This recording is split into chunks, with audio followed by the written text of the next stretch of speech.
Hi, Brian Thrift here.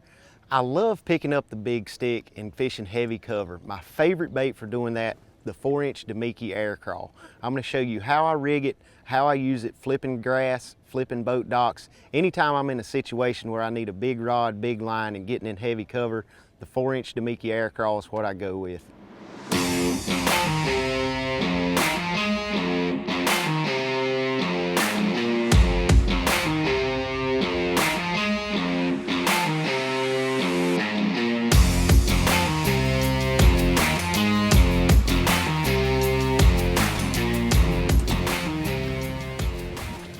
All right, this looks good. All right, we've pulled in this area here. There's some holes in the grass and there's a nice big mat up here. I'm going to talk about one of my favorite baits for flipping mats and punching grass and stuff like that. It's the 4-inch Demiki air crawl. This is a green pumpkin color. We're out here on the Potomac River and the grass is not super thick. I mean, it's got a nice canopy to it, and I've got it on a 1/2 ounce range weight, 20-pound P-line tactical fluorocarbon. This is a Fitzgerald hydrilla rod, which is designed for grass fishing. So I'm going to flip around some of these holes, punch through the tops of these canopies. You can see the grass, how it's kind of feathered out at the top, so I don't really need much heavier weight than a 1/2 ounce. This is one of my favorite baits for a situation like this because it's small and compact. It goes through the grass. It's got a nice quiet entry, but one of the cool features about it are the air claws on it. This is the reason it's called an air crawl. You can see those two big pinchers on the end. Those are both hollow. So this bait will stand straight up in the air if you're dead sticking it in a mat. If the bite's tough, you can leave it in there, and that thing's gonna sit there every time. The water currents are just gonna make the little feet kick around and sway. Get a lot of bites on this bait.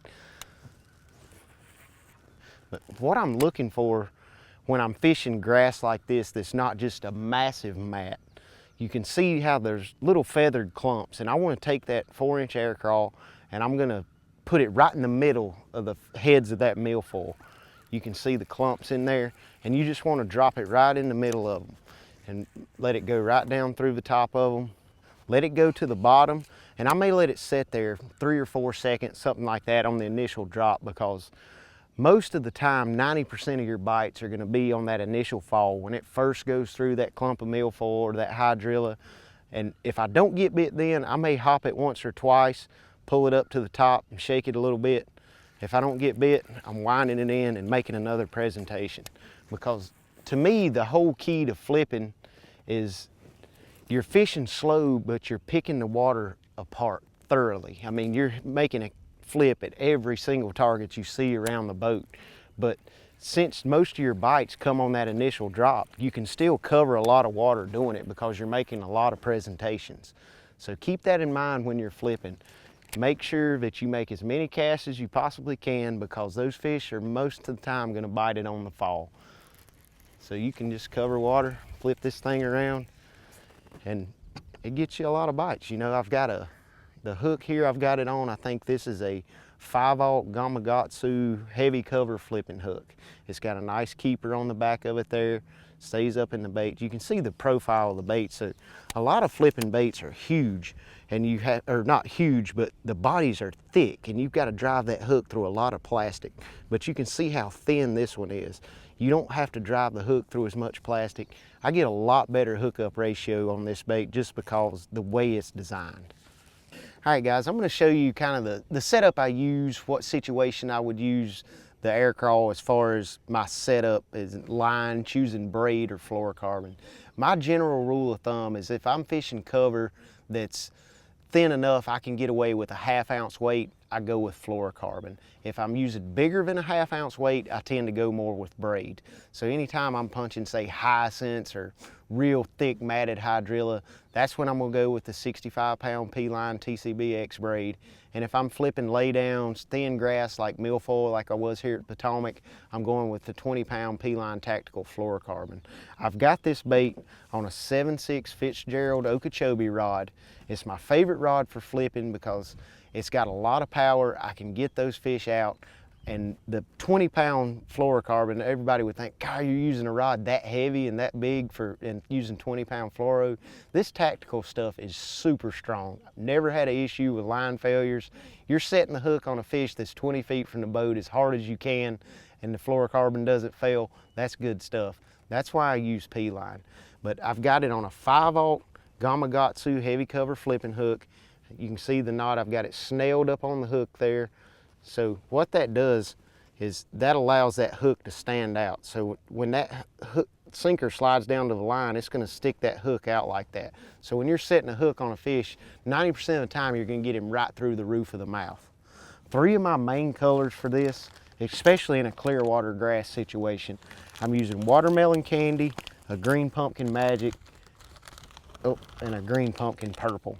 And that covers me from slightly stained to super clear water. You know, if I get in a situation where it's a super thick mat, that's when I'll go to a black and blue flake, black and red flake, something that's a little bit darker, because when you think about this grass and these fish that are under mats, if they're under a real thick mat, you don't have a lot of light penetration.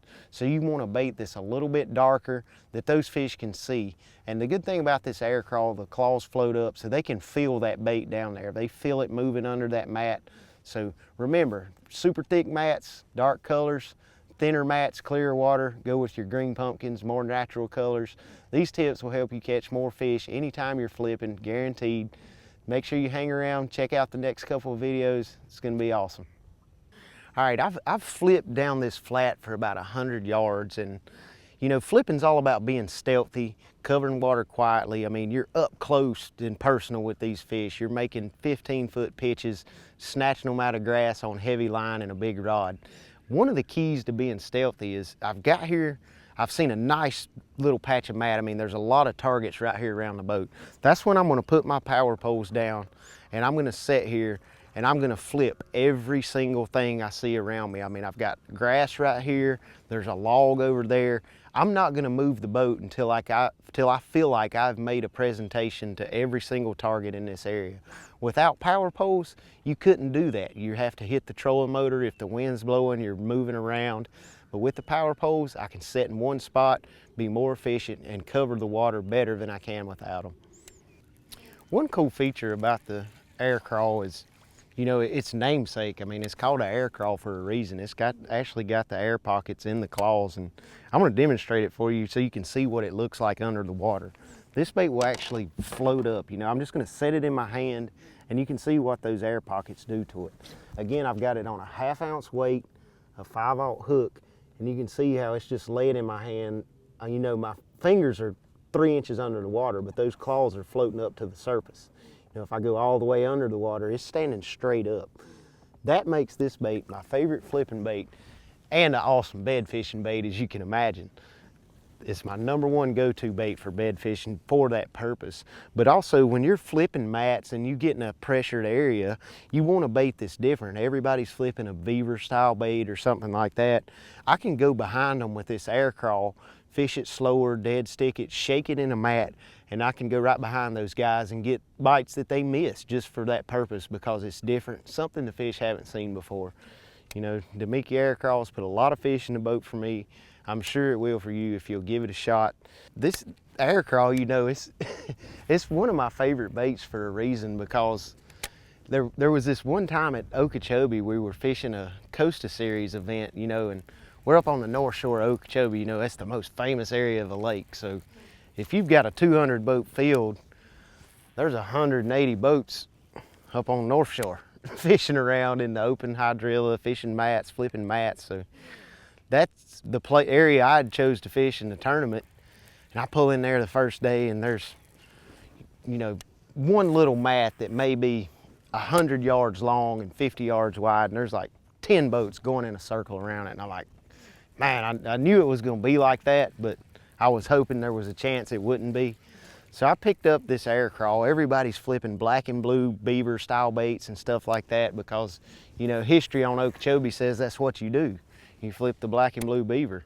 So I kind of bucked the system. I picked up a watermelon candy 4-inch air crawl, started flipping the same mats behind those guys, and ended up having a great tournament finish just by doing something different and throwing a bait these fish haven't seen before. So next time you're in a pressured situation, flipping mats, picked up that air crawl, soak it, see what happens.